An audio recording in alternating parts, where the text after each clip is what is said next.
Tonight, the European Union condemns the detention of former president of Bolivia. And are you a smoker? The FDA is now planning on banning all menthol cigarettes in the United States. Also developing tonight, SUNY Plattsburgh releasing new information on what the fall 2021 semester will look like for students. All this and more, SPS News at 7 o'clock starts now.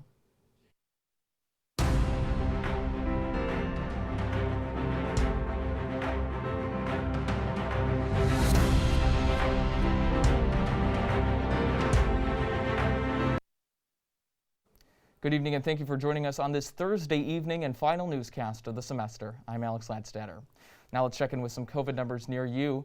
In Clinton County, the health department reported a total of 194 cases with 33 deaths. That's about 15 less reported cases over the past week. And even closer to home here on campus, our SUNY Upstate Testing reporting has not actually sent us any updated information for our show, unfortunately. But what we do have is a forecast, and Madison Towns is here with your weekday forecast planner. What did we see today? Thank you, Alex. I'm meteorologist Madison Towns. Let's take a look at our 5-day forecast. Today, we unfortunately saw some showers at 57 degrees. Moving into tomorrow, we'll have some more cloud and possible showers at 55 degrees. Moving into the weekend, it will warm up a bit with that sunshine and partly cloudy temperatures in the 50s. Sunday, a little bit warmer at partly cloudy, and Monday with some showers at 56. Back to the table with Alex. Thanks, Madison. And here's what's happening around the globe. The European Parliament approved Thursday a resolution condemning the detention of former Bolivian interim president Jeanine Áñez. The Parliament called Áñez's detention arbitrary and illegal. According to the resolution, Áñez fully complied with her duties as stated by Bolivia's constitution when she assumed the presidency. Furthermore, the document demands Bolivia immediately free Áñez and other Bolivian political prisoners and provide medical attention. The resolution received 396 votes in favor and 267 against it. Before the European Parliament's debate, a key Bolivian justice official told Bolivian state media the legal process against Áñez is complying with due process and denied any wrongdoing. Well, they say you have to kiss a lot of toads to meet a prince, but you probably shouldn't kiss this one. It's poisonous.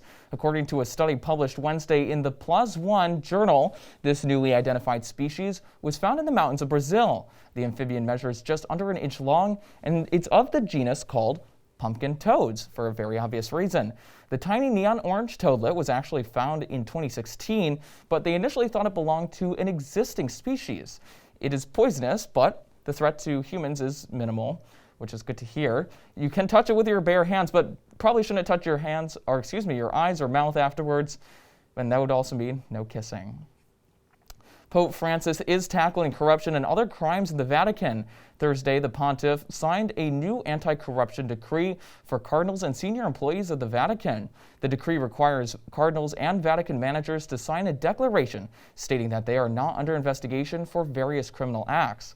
These acts include exploitation of minors, human trafficking, corruption, fraud, and others. The cardinals and managers also have to state that they have never been convicted of those crimes. The declaration must be renewed every 2 years, and anyone who does not comply will be dismissed.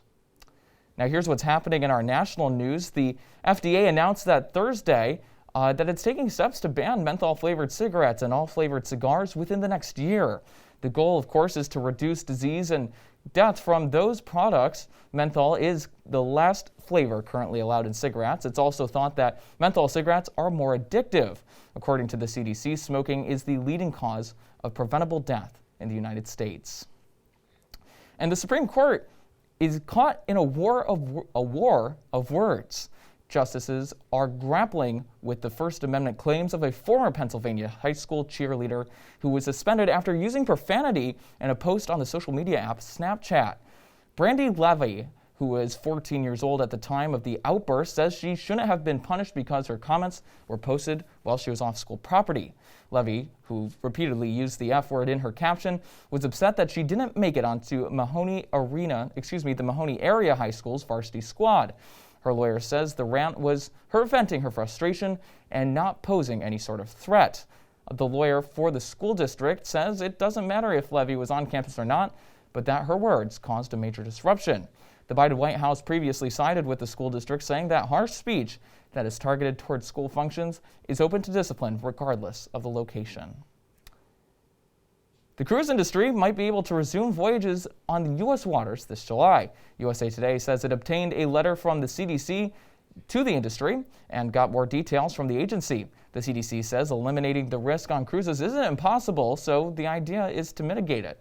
The agency is also clarifying how cruise companies can meet requirements in order to sail. Well, coming up, we're not going sailing, but it's going to be what's new in New York. We'll be right back. This is KINKS, which stands for Collectively Inspiring Natural Hair Students.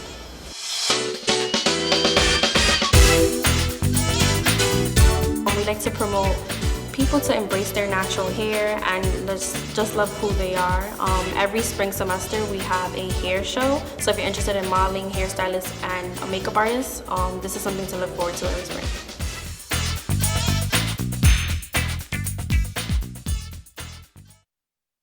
Good news for anybody who lives here in New York State. Ordering food is no longer a requirement when you purchase alcohol in New York. The State Assembly passed resolutions to end the nearly year-long executive order by Governor Andrew Cuomo, put in place last July. The governor also announced on Wednesday that restrictions for bars and restaurants will be lifted starting May 17th. Bars and restaurants with outdoor dining no longer have to adhere to the midnight curfew on May 31st. Bars and restaurants with indoor dining will no longer be bound by a curfew period. Now for some campus news. As one semester ends and the next one is set to begin as usual in the fall, SUNY Plattsburgh is planning on bringing back most of its in-person courses. PS News' Anaya Carvalho has the details. Administrators at SUNY Plattsburgh have been working on a plan to phase back into in-person classes and other in-person activities. 5 committees are in charge of creating a successful plan for the students' return in the fall. Academic Affairs is planning to have as many classes. We're trying to replicate a non-COVID fall semester, so as much classes would be in person. We plan on having the regular Indigenous Peoples break in October. We would have the Thanksgiving break and then come back after Thanksgiving to have the remainder of the semester. With recommendation from the CDC and the rollout of the vaccinations, the school is also looking to change the testing and social distancing requirements. Testing will drop from being mandatory every week to being probably once every couple of weeks, with the idea that if something really does pop up among unvaccinated folks, how we would be able to assess the COVID levels in there. Student association officials are working to give clubs a better on-campus experience next semester. They were able to get approval for a budget to continue to help clubs put on social events for the Plattsburgh community. We've made small budget cuts all across all organizations, even our personal boards, for activities that are specifically maybe not feasible for a hybrid semester or a time like this. And what we've done is we've moved those funds and pooled them and put them in the additional allocation, which has much, much, much more money. And that way, that budget is flexible, but it's something that's approachable for all clubs and organizations to take from. More information will be provided to students about the fall semester via their Plattsburgh email and the SUNY Plattsburgh website. With PS News in Plattsburgh, I'm Anaya Carvalho. Coming up, Hailee Olsen has your sports plus a last look at your weather forecast with Madison Towns. Stay with us.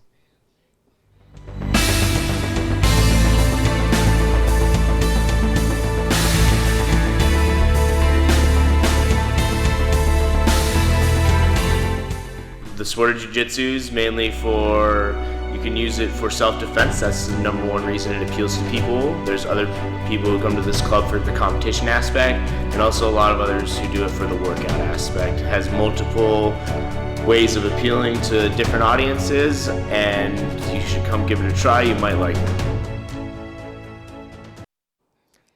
Welcome back to PS Sports. I'm Hailee Olsen, filling in for Harrison tonight.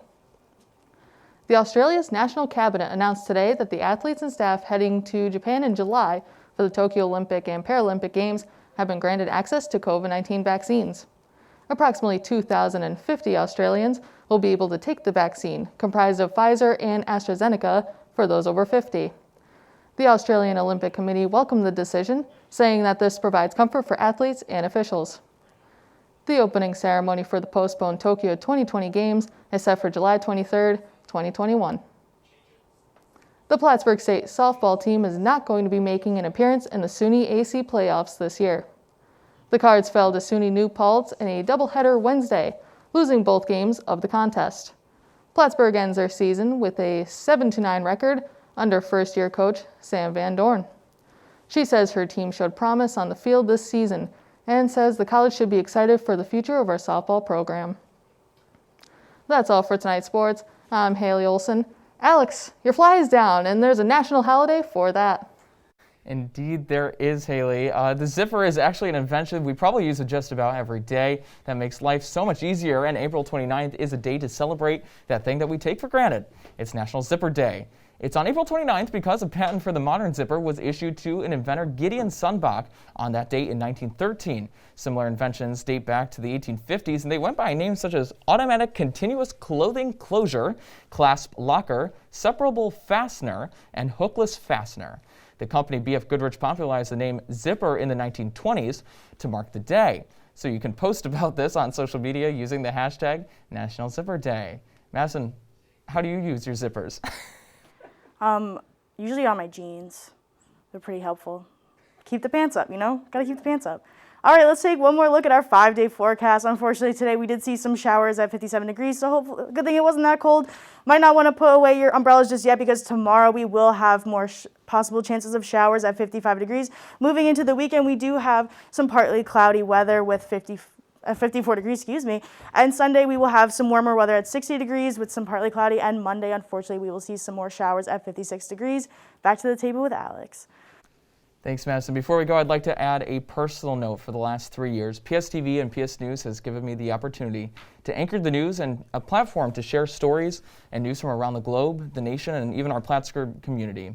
To those who helped me along the way, I'd like to thank especially our advisor and overseer, Professor John Chambers, our executive producer, Jillian Schrader, our fabulous team of reporters and anchors, we couldn't have done it without you, as well as our sports director, Harrison Gereau, and our fill-in, Hailee Olsen, and our meteorology team, of course.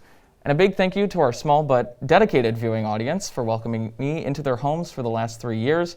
PS News will continue to dedicate itself to student-produced journalism and storytelling for years to come. I am proud to say that I was a part of that. And with that being said, whether you're watching from home or on the go, you can watch PS News all the time online at psnewsroom.wixsite.com/mysite and on social media at PS News. We'll see you right here next semester. Good night, Plattsburgh.